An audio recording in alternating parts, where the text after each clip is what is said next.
اس video کو like کریں، ہمارے چینل کو سبسکرائب کر بیل آئیکن ضرور پریس کریں ہماری لیٹسٹ ویڈیو سب سے پہلے دیکھنے کے لیے۔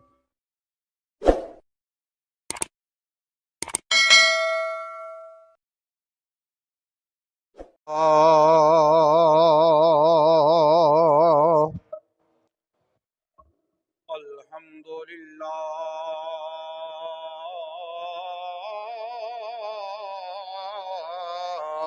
وکفا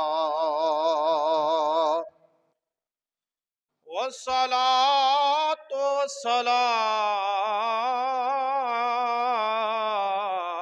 على سید الانبیاء والمرسلین وعلى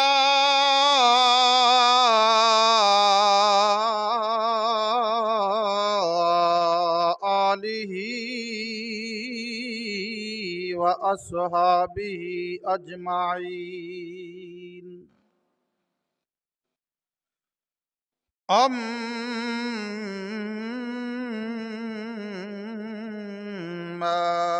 بعد فأعوذ بالله من الشيطان الرجيم بسم الله الرحمن الرحيم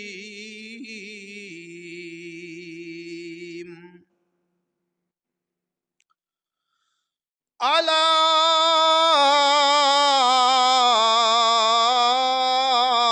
إن أولياء الله لا خوف عليهم ولا هم يحزنون الذين آمنوا وكانوا يتقون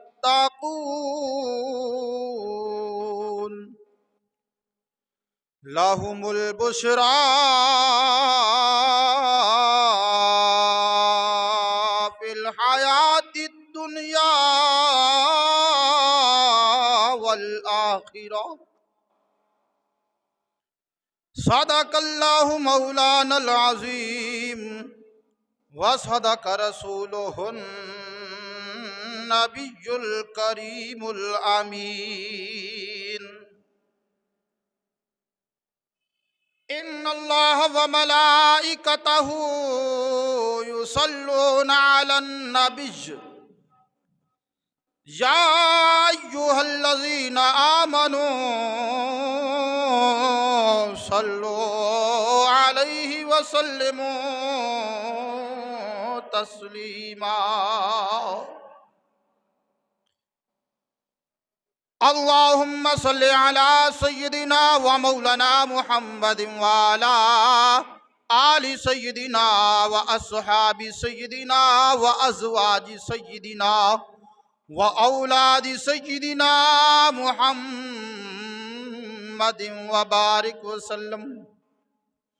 الصلاة والسلام علیکہ یا سیدی یا رسول اللہ وعلی آلک واصحابک یا سیدی یا حبیب اللہ۔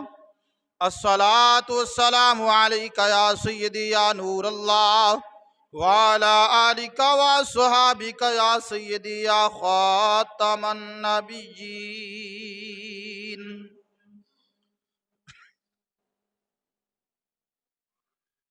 یا صاحب الجمال و یا سید البشر من وجهك المنیر لقد نور القمر لا يمكن الثناء كما كان حقه بعد از خدا بزرگ توئی قصہ مختصر۔ حمد و ثنا کے بعد دعا ہے رب العالمین مجھے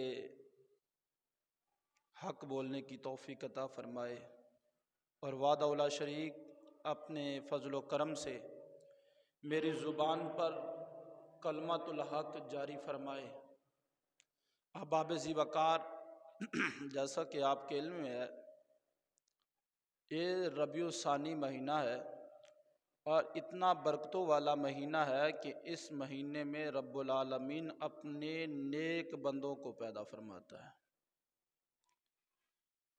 اور مین خصوصیت یہ ہے کہ اس مہینے کے اندر حضور سیدی و سندی و مرشدی و مولائی حضور سیدنا ابو محمد شیخ عبد القادر جیلانی رحمۃ اللہ تعالی علیہ اس دنیا میں جلوہ گر ہوئے، اور آپ کی پیدائش ہوئی، اور آپ کی اسی مہینے میں علماء لکھتے ہیں کہ وصال ہوا۔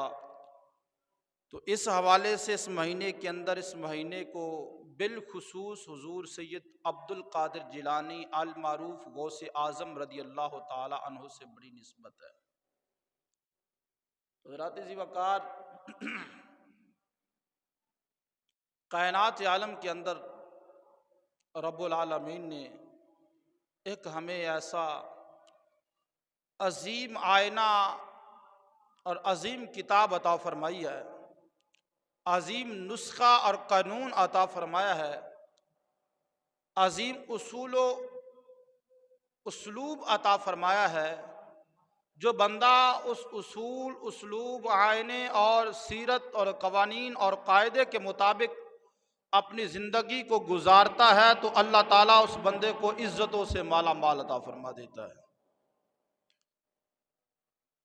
وہ اصول قرآن، وہ اصول، اسلوب، طریقے، قوانین ایک کتاب کے اندر بند ہیں، اور وہ کتاب رب العالمین نے اپنے محبوب کے سینہ منور پر نازل فرمائی ہے۔ حضرات ذی وقار، مثال دے کر میں اپنی تقریر کا آغاز کرنا چاہوں گا۔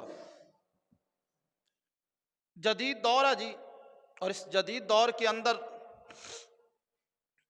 آج ٹیکنالوجی اور سائنس بہت آگے چلی گئی ہے، پتہ نہیں اس سے آگے بھی اور اس نے جانا ہے، اور کتنا آگے جائے گی، کہاں تک یہ پہنچے گی، لیکن یہ ساری سائنس اور ٹیکنالوجی یہ سارا قرآن کا ہی فیضان ہے۔ یہ سارے علوم جتنے بھی سائنسدان مسلم ہوں یا ہندو، مومن ہوں یا عیسائی، یہودی، کسی بھی مذہب مسلک سے تعلق ہو، دین سے تعلق ہو، مذہب سے تعلق ہو، مسلمان ہوں یا نہ ہوں، یہ جتنی بھی کائنات کے اندر اشیاء ظاہر اور نئی ایجاد کی جا رہی ہیں، یہ سارا ہی قرآن کا فیضان ہے۔ بڑی ایک عجیب بات ہے کہ قرآن پاک کی تو شان ہی بڑی وراء الورا ہے۔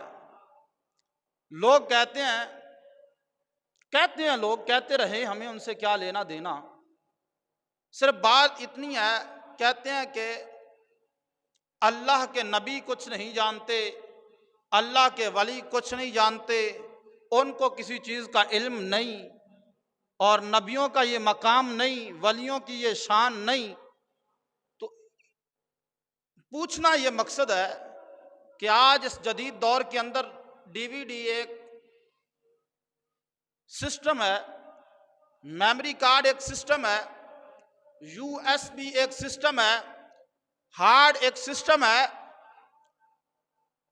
اب بندہ دیکھنے سے تو دیکھتا یہ صرف ہارڈ ہے، دیکھنے سے تو یہ دیکھتا یہ میموری کارڈ ہے، دیکھنے سے تو یہ دیکھتا کہ نظر آتا یہ یو ایس بی ہے، لیکن اس سے پوچھا جائے بھئی یہ کیا ہے، وہ یہی کہتا یو ایس بی، یہ میموری کارڈ، یہ ہارڈ، اور پوچھا جائے اس میں کیا ہے، کہتا پتہ نہیں۔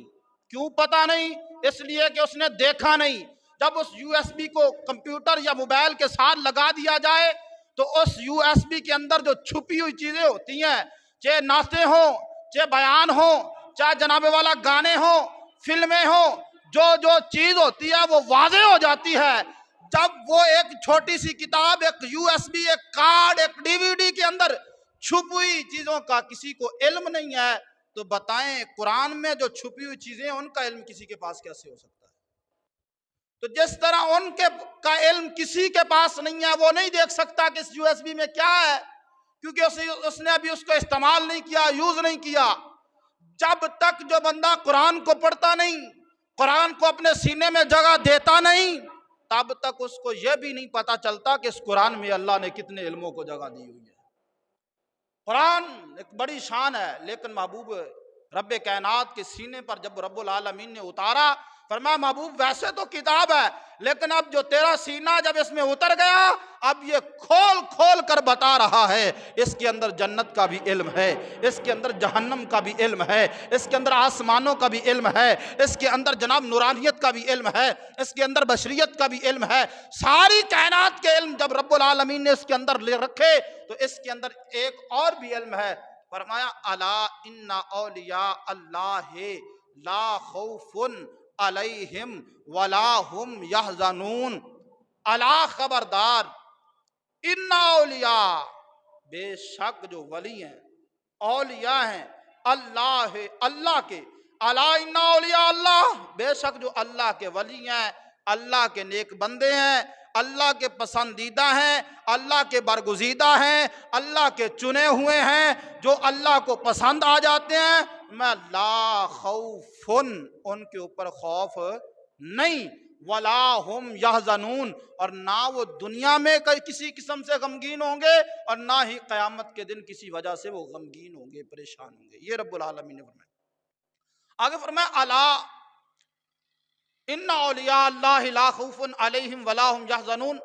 اگلا جو جز ہے فرمایا الذین آمنوا وکانوا یتقون، ولی وہ ہوتے ہیں جو ایمان لائیں، الذین آمنوا، وہ ولی ہوتے ہیں وہ جو ایمان لائیں، وکانوا یتقون، پھر ایمان ایسا لائیں کہ کبھی گناہ کے قریب نہ جائیں، ایمان ایسا لائیں کبھی بے حیائی کے قریب نہ جائیں، ایسے ہو جائے وَقَانُوا يَتَّقُونَ، ہمیشہ پرہیزگاری اختیار کرتے رہے، ہر وقت وہ رب سے ڈرتے رہے، لَهُمُ الْبُشْرَىٰ، پھر ان کے لیے ولیوں، ان پر خوف نہیں، ان پر غم نہیں۔ کون ولی ہوتے ہیں؟ جو ایمان لائیں اور ہمیشہ اللہ سے ڈرتے رہیں۔ ان کے لیے ملے گا کیا؟ ان کو انعام کیا دیا جائے گا؟ فرمایا لَهُمُ الْبُشْرَىٰ، ان کے لیے خوشخبری ہے، فی الحیات الدنیا، دنیا کی زندگی میں، دنیا کی زندگی میں ان کے لیے خوشخبری ہے، والآخرہ، اور آخرت کی زندگی کے اندر ان کے لیے خوشخبری ہے۔ اب ہم نے باتیں کرنی ہے ذرا۔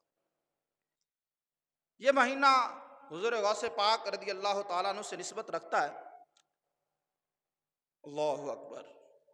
کائنات عالم کے اندر، پوری روئے زمین پر، ہر علاقے میں کہیں نہ کہیں اللہ کا ایک ولی موجود ہے، اور کسی علاقے میں کئی ولی موجود ہیں۔ اور ہمارا نظریہ اور ہمارا عقیدہ اور ہمارا ایجنڈا اور ہمارا اصول، اسلوب، طریقہ قرآن کے مطابق، ایک ہوتا ہے ولی اللہ، ایک ہوتا من دون اللہ، ان میں بڑا فرق ہے۔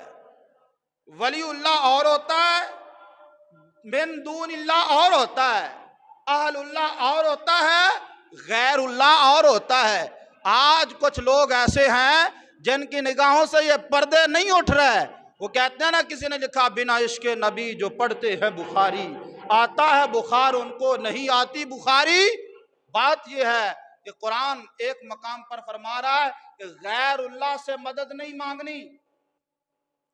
اب غیر اللہ کی وضاحت پوچھی گئی بھی، غیر اللہ سے قرآن کیا کہتا ہے؟ فرمایا من دون اللہ، غیر اللہ سے مراد وہ ہے، من دون اللہ سے مراد وہ ہے جن کی اللہ کے علاوہ پوجا کی جائے، جن کی اللہ کے علاوہ پوجا کی جائے، جن کو الہ سمجھا جائے، جن کو خدا سمجھا جائے، یہ ہے من دون اللہ، غیر اللہ۔ اور ولی اللہ کیا ہے؟ فرمایا الا ان اولیاء، اللہ کے ولی وہ ہیں جنہیں کوئی خوف نہیں۔ لیکن جب من دون اللہ کی باری آئی، فرمایا ولی اللہ تو جنت میں جائیں گے، ان کے لیے خوشخبری ہے، ان کے لیے دنیا آخرت میں انعام ہے، اور جو من دون اللہ ہیں دنیا میں بھی ذلیل ہوں گے، قیامت کے دن بھی ان کو جہنم میں ڈال دیا جائے گا۔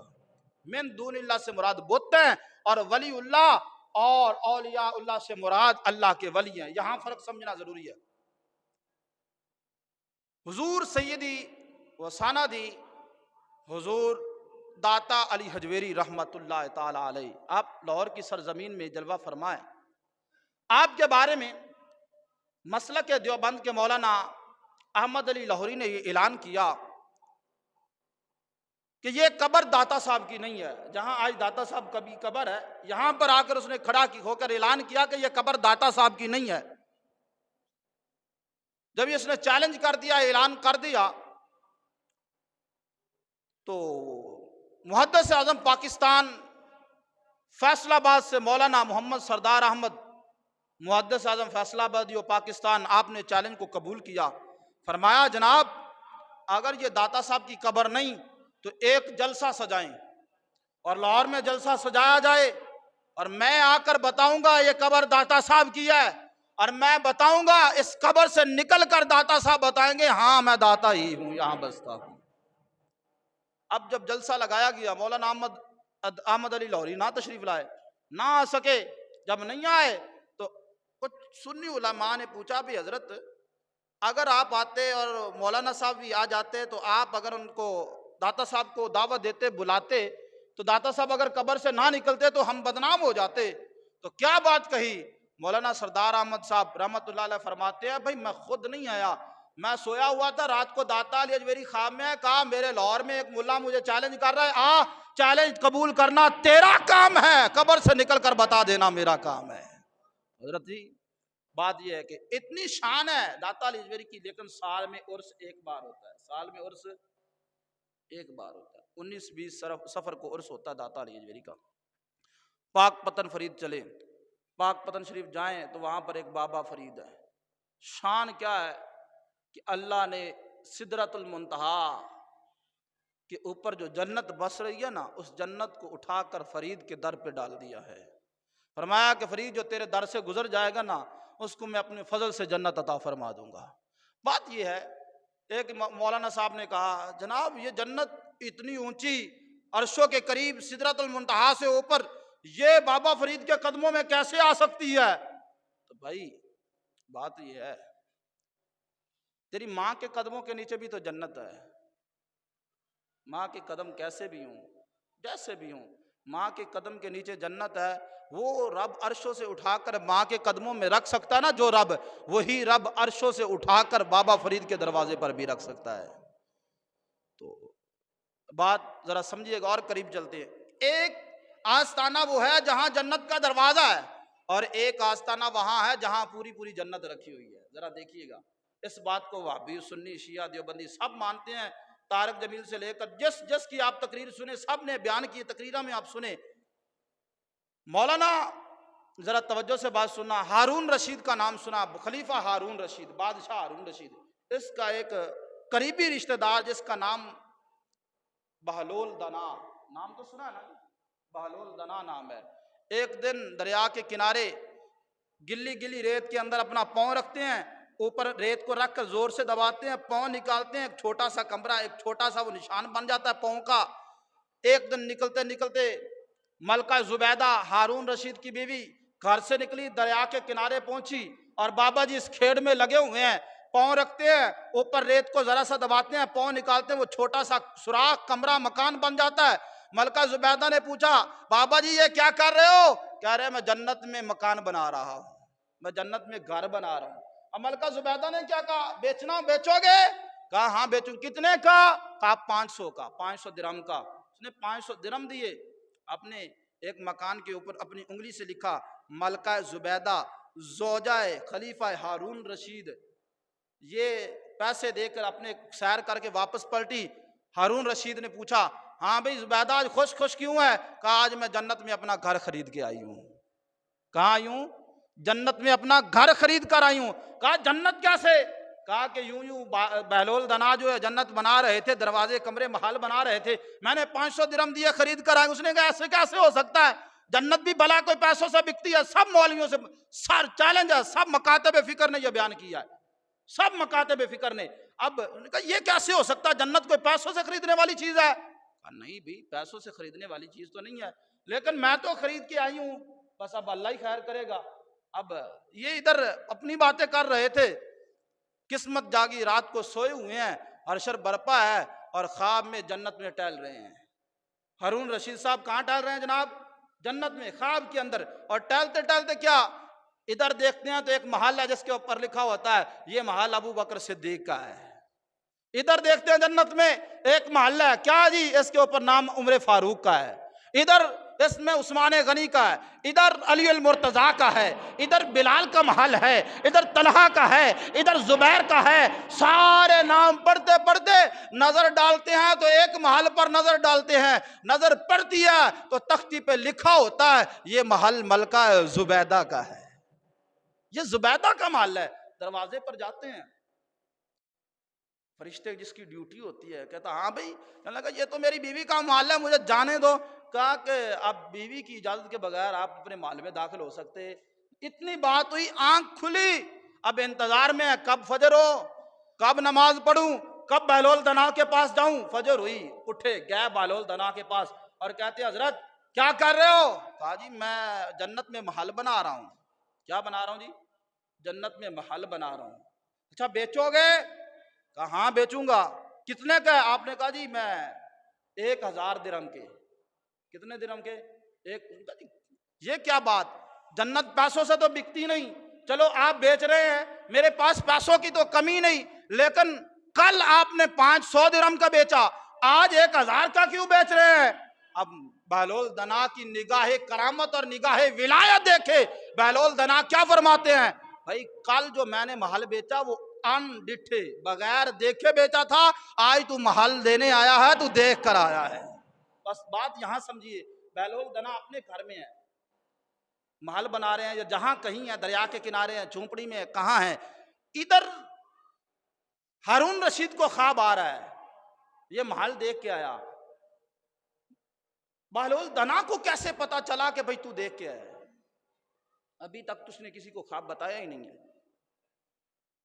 تو معلوم ہوا جن کو رب چن لیتا ہے نا، پھر ان کو پورے قرآن کا علم بھی عطا فرما دیتا ہے۔ کسی کو خواب آئے تو وہ بھی بتا دیا جاتا ہے۔ اب بہلول دنا نے کہا جناب 1000 روپے، ان کا ٹھیک ہے 1000 روپے دیے، واپس آ گئے۔ تو معلوم ہوا جو اللہ والے ہوتے ہیں ان کو رب مقام دیتا ہے، اب اتنا مقام کہ ان کے قدموں کے نشانوں کو رب نے جنت کے محل بنا دیا۔ وہ تو ہے جنت کا محل، اور اس کا دروازہ دیکھنا تو پاک پتن شریف میں تشریف لے جائیں۔ ان کا بھی، بہلول دنا کا بھی سال میں ایک بار عرس ہوتا ہے۔ اور اگر چلیں ہم پیر میر علی شاہ صاحب کی نگری میں، ان کا بھی سال میں ایک بار عرس ہوتا ہے۔ کیا مقام، قادیانی کے 1902 4 یا 5 میں مناظرہ طے ہوا تو چیلنج ہوا، قادیانی نے کہا جی میرا چیلنج ہے، اس نے اعلان نبوت کا دعویٰ کیا، چیلنج قبول ہوا۔ پیر میر علی شاہ صاحب رحمۃ اللہ علیہ مقابل جہاں آج مینار پاکستان ہے، یہاں آ کر جناب اس نے بڑی بڑی شرطیں رکھی، کہا کہ 5000 اس دور میں آپ نے اشتہار بنوانا ہے۔ اس دور میں تو اشتہار ہے نا، فلیکس سے چل گئی، اس دور میں بھئی گھر گھر جا کر دیواروں پر نا اپنے پینٹروں سے لکھوانا ہے 5000 جگہ پر، مقام پر۔ کیا ایک بڑی، اس نے کہا یہ میری شرط ہے، شرط قبول جی میں لکھواؤں گا، لوگ آ جائیں گے۔ لوگ آئے تو وہ نہیں آیا، تو اس نے پیغام بھیجا، اس نے کہا جی مجھے پتا چلا کہ میرا علی شاہ صاحب کے بڑے سارے چاہنے والے مرید ہیں، اگر میں آیا تو مجھے قتل کر دیا جائے گا، لہذا میں اس لیے نہیں آتا۔ دوسرا چیلنج ہے جی آپ میرے ساتھ عربی میں تفسیر لکھیں۔ پھر میر علی شاہ صاحب نے کہا عربی میں تو ہر کوئی لکھ سکتا ہے، بات یہ ہے کہ تو بھی ایک میز پر قلم اور دوات رکھ اور کاپی رکھ، دوسرے میز پر میں قلم اور دوات لکھتا ہوں، جس کی قلم دوات خود لکھنا شروع کر دے وہی حق پر ہے۔ اب وہ بھاگ گیا، اس نے پھر تیسری شرط کہی، اس نے کہا جناب ہم 2 مریض لاتے ہیں، ایک لنگڑا لولا نبینا اور ایک تیرے پاس ایک میرے پاس، جس کو تو دعا کرے، جو تیری دعا سے ٹھیک ہو گیا تو تو سچا، میری دعا سے ٹھیک ہو گیا تو میں سچا۔ پھر میر علی شاہ صاحب نے کہا مردوں کی کیا بات ہے، بیماروں کی کیا بات کرتا ہے، اگر ادھر مردے بھی آ گئے تو کیا بات کرتا ہے، میں محمد الرسول اللہ کا غلام ہوں، انگلی کے اشارے سے مردے بھی زندہ کر دوں گا۔ ایسی شان، ایسا مقام۔ تو پھر میر علی شاہ صاحب سے کسی نے پوچھا جناب آپ کیسے؟ کہا مجھے بھی رات کو خواب میں سرکار آئے تھے، سرکار نے کہا میر علی جا، اگر میرے دین پر کوئی ڈاکہ مارے تو اس کے چیلنج کو قبول کر، مردے بھی زندہ کرنے کی بات آئے گی، بات تو کرنا، اللہ اس مردے کو بھی زندہ فرما دے گا۔ ان کا بھی عرس سال میں ایک بار ہوتا ہے۔ اور اعلیٰ حضرت رحمت اللہ علیہ، کیا مقام ہے، کون اعلیٰ حضرت؟ سرکار کے روزہ انور پر پہنچے، نعتیں تو بڑی تھی، کمال کے شاعر، کمال کے محدث، مفسر، محقق، مدقق، بڑی شانیں، لیکن اکثر شیر محمد شرک پوری رحمت اللہ علیہ، آپ کا یہ مقام ہے، آپ ایک دن اپنے مریدوں سے کہنے لگے بھئی میں بریلوی شریف جانا چاہتا ہوں۔